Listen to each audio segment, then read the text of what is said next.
만약 당신의 가족 몸속에서 정체불명의 독극물이 발견된다면 어떨까요? 매일 함께 앉던 식탁, 매일 먹던 음식, 가장 안전해야 할 공간에서 서서히 퍼져나가던 것이 사실은 독이었다면?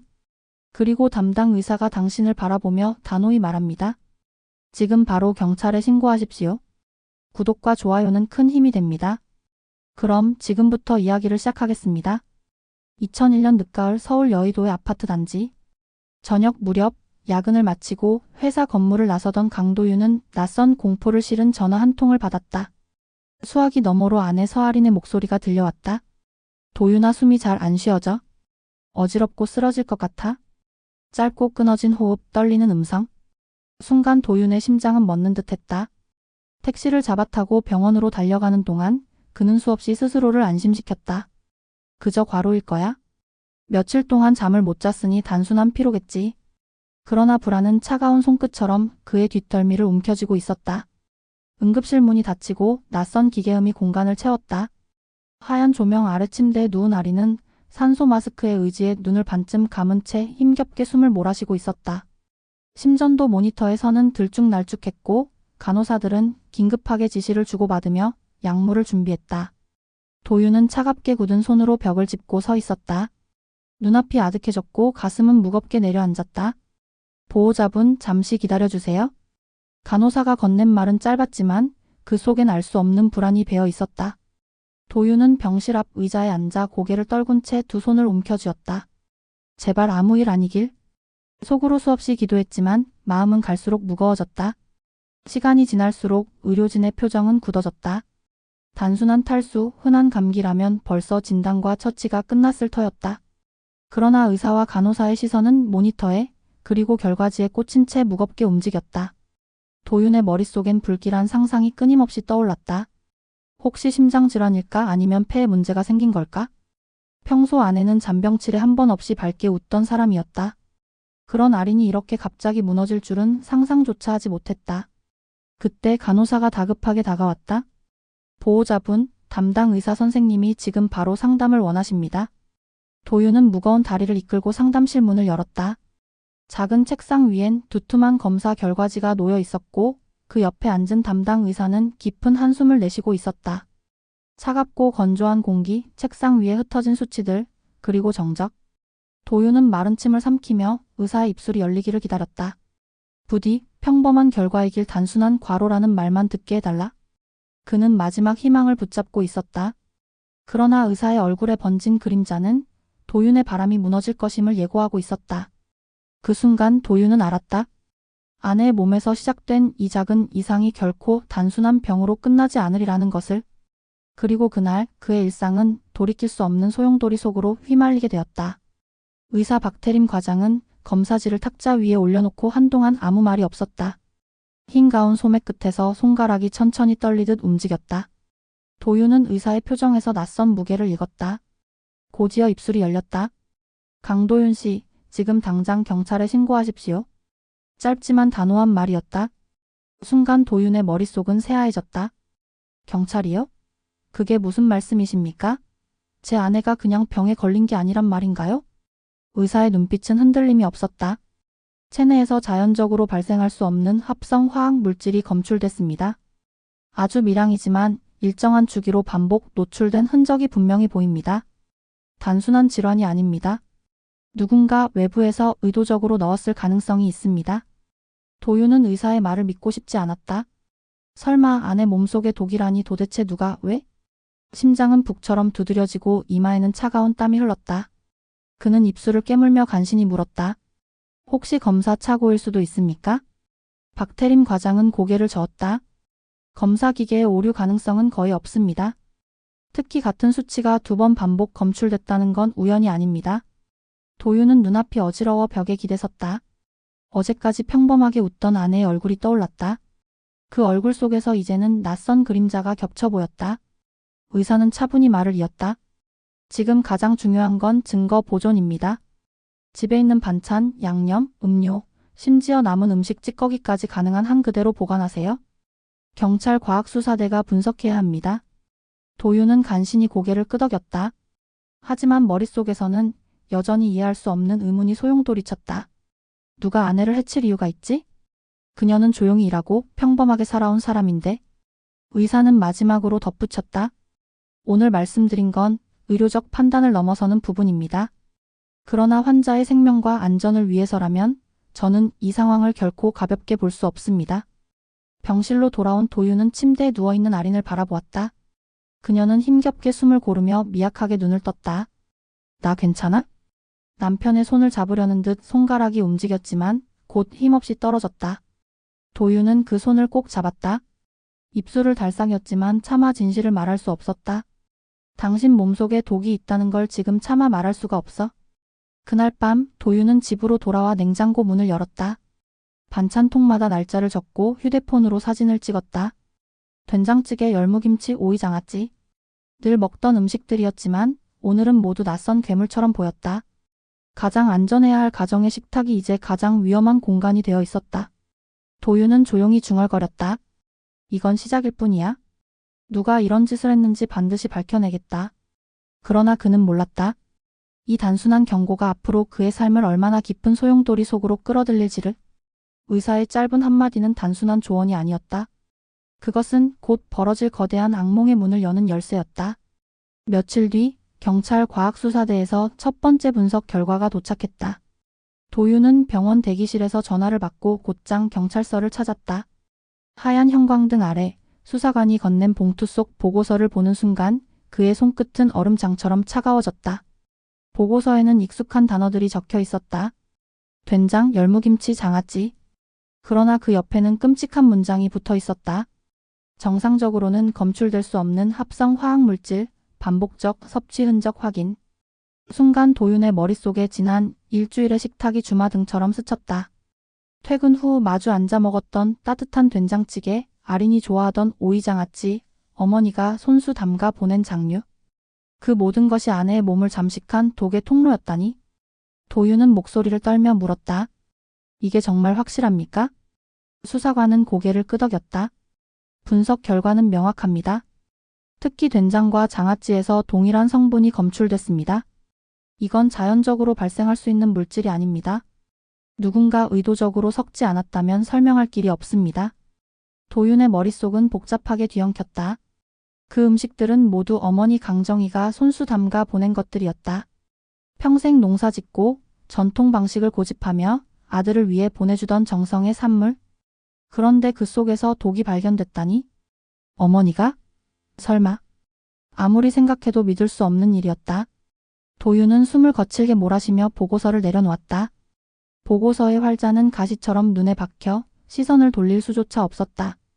그날 밤 도윤은 홀로 집에 남아 냉장고를 열었다. 차갑게 빛나는 냉장고 불빛 속에 반찬통들이 줄지어 있었다. 된장 항아리, 김치통, 장아찌병. 어머니가 보낸 것들, 아내가 직접 담근 것들, 시장에서 사온 것들. 그 모든 것이 이제는 의심의 대상이었다.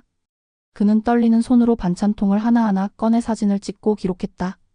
라벨처럼 붙인 종이에 날짜와 출처를 적으며 마치 범죄 현장의 단서라도 수집하듯 정리했다. 이 음식들이 우리를 배신했어?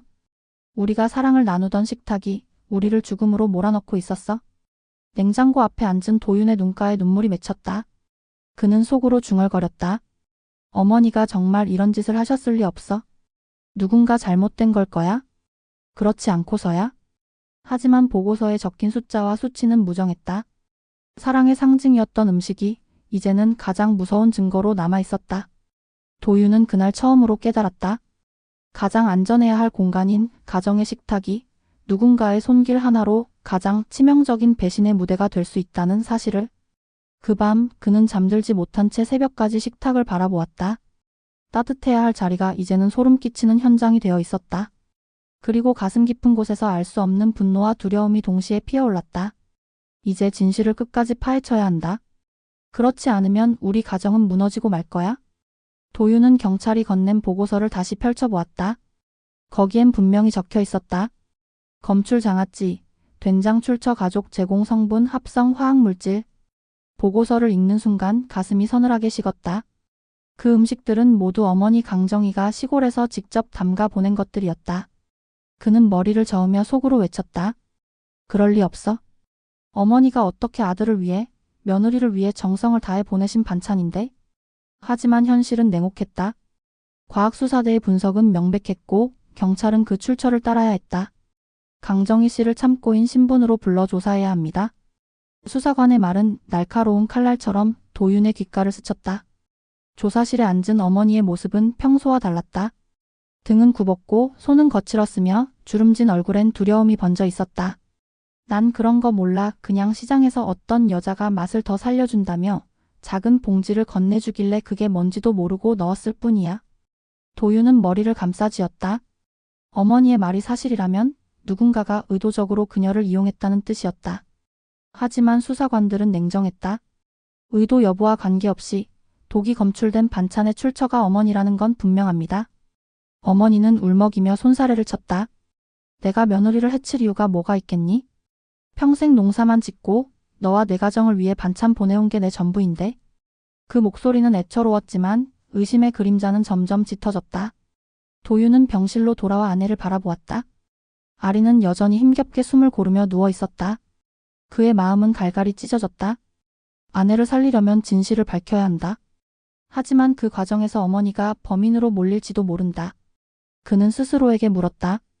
만약 어머니가 정말 고의로 이런 일을 벌였다면 나는 그 진실을 받아들일 수 있을까? 그 순간 아린이 희미하게 속삭였다.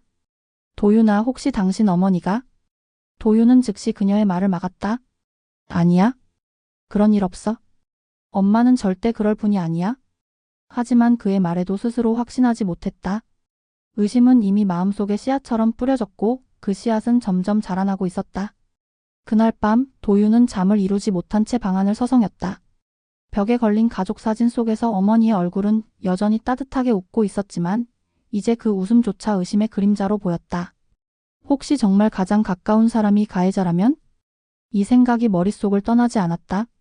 가족을 지켜야 하는 아들의 마음과 진실을 밝혀야 하는 남편의 책임이 충돌하며 도윤의 가슴은 갈기갈기 찢겨 나갔다. 그리고 그는 알았다.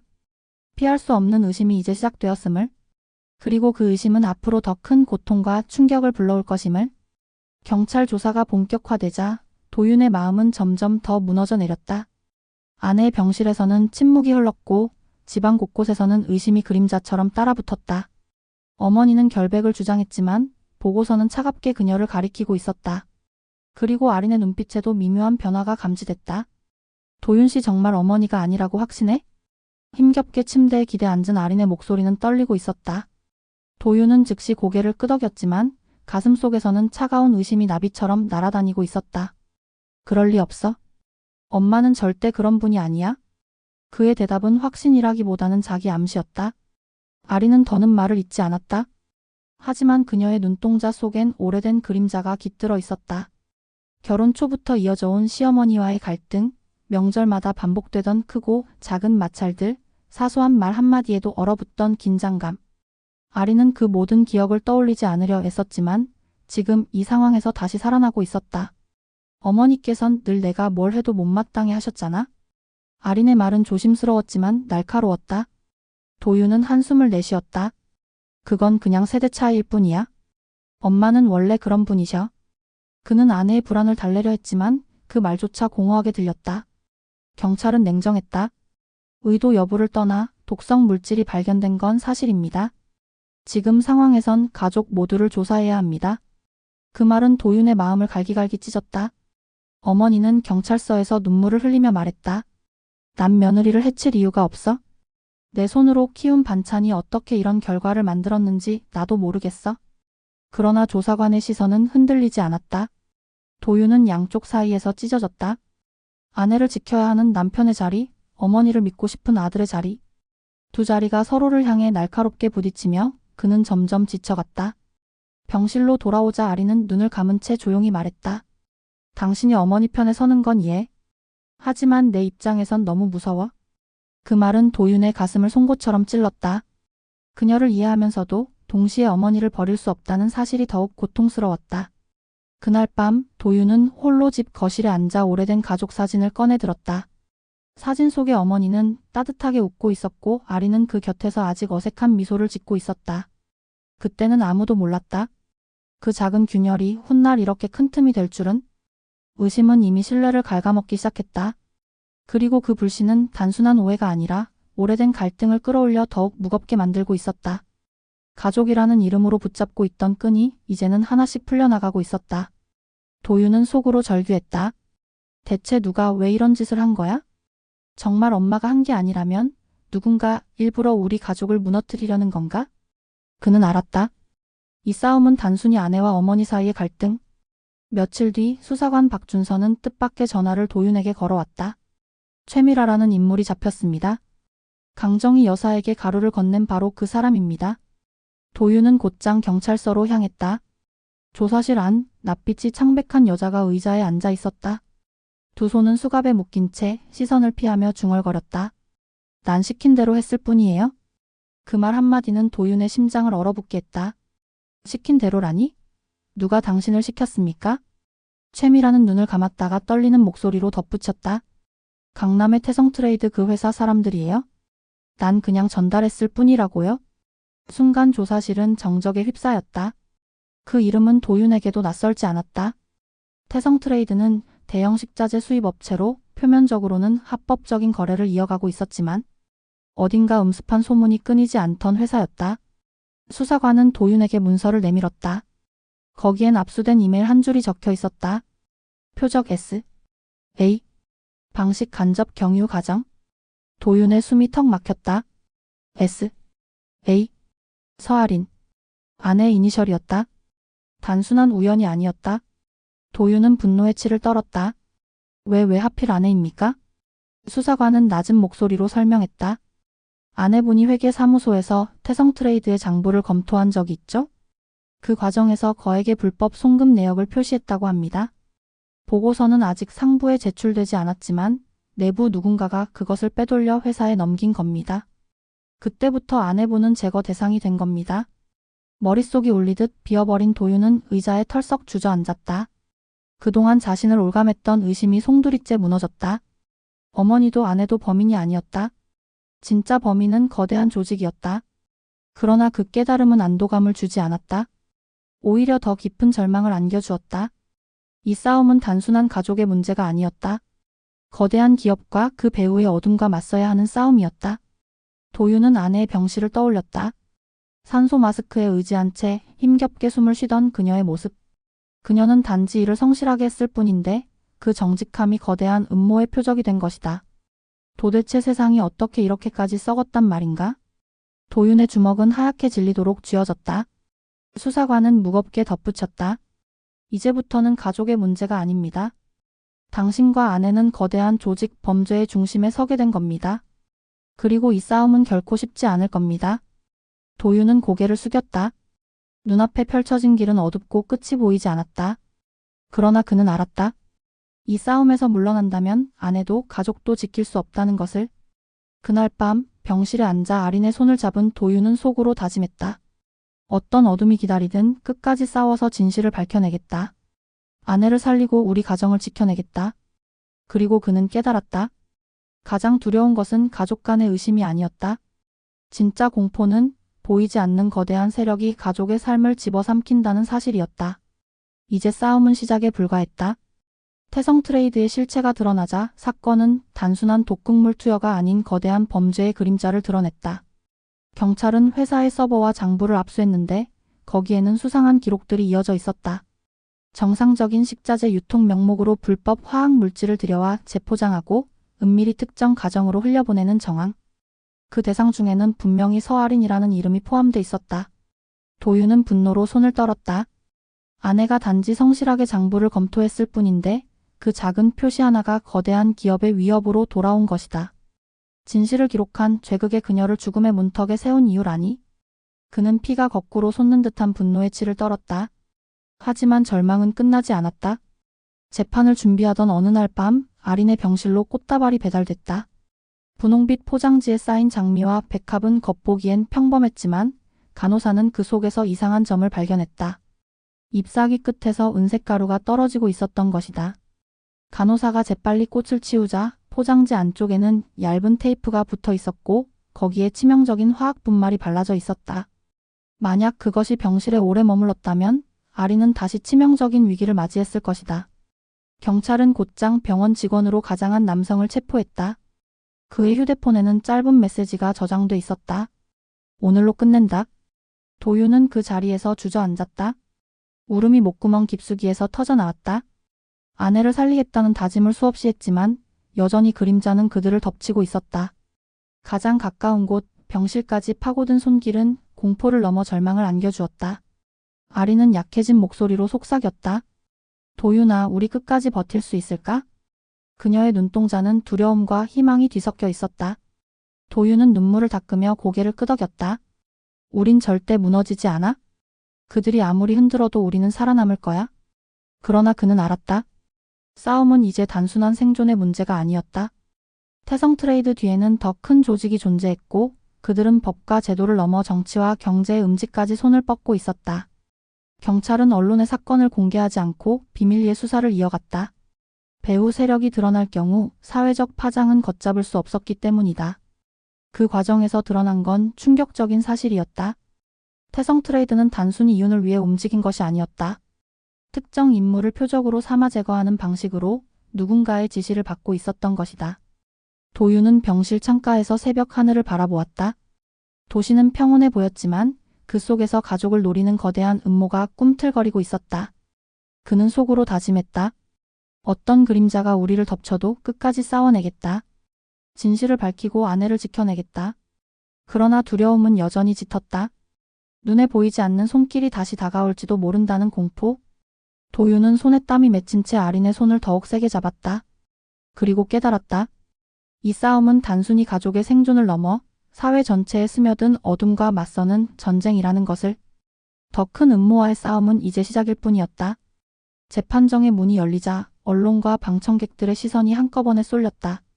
태성 트레이드의 핵심 인물들이 피고인석에 앉아 있었고 그들의 얼굴은 긴장으로 굳어 있었다. 검찰은 압수된 이메일과 장부, 그리고 꽃다발 사건까지 연결하며 조직적인 범죄임을 차례로 입증했다. 아리는 증인석에 앉았다. 아직 몸은 완전히 회복되지 않았지만 그녀의 목소리는 담담하고 단단했다. 저는 단지 맡은 일을 성실하게 했을 뿐입니다. 장부 속 작은 수치를 표시했을 뿐인데 그것이 제 삶을 이렇게 뒤흔들 줄은 몰랐습니다. 그러나 진실을 지운다고 해서 세상에서 사라지진 않습니다. 저는 오늘 그 사실을 증언하러 왔습니다. 법정 안은 숨죽인 정적에 휩싸였다. 피해자인 동시에 살아남은 자로서 그녀가 내뱉는 말은 어떤 증거보다도 강력했다. 도윤은 방청석에서 아내의 모습을 바라보며 눈시울이 뜨거워졌다. 그녀는 두려움 속에서도 진실을 지키고 있었고 그것은 곧 그들의 사랑과 가족의 생명을 지키는 길이기도 했다. 검찰은 최종 논고에서 이렇게 말했다. 이 사건은 단순한 기업 비리가 아닙니다. 가정이라는 가장 안전해야 할 공간을 침범한 조직적인 범죄입니다. 이 범죄를 단죄하지 않는다면 우리의 일상은 언제든지 무너질 수 있습니다. 재판부는 깊은 고민 끝에 판결을 내렸다. 태성 트레이드의 핵심 인물들에게 중형을 선고하고 회사는 강제 해체 명령을 받았다. 또한 배후 세력에 대한 추가 수사가 이어질 것임을 명확히 밝혔다. 판결문이 낭독되는 순간 방청석에서는 탄식과 안도의 눈물이 동시에 흘렀다. 도윤은 아내의 손을 꽉 잡았다. 끝났다 아니 이제부터 다시 시작이야.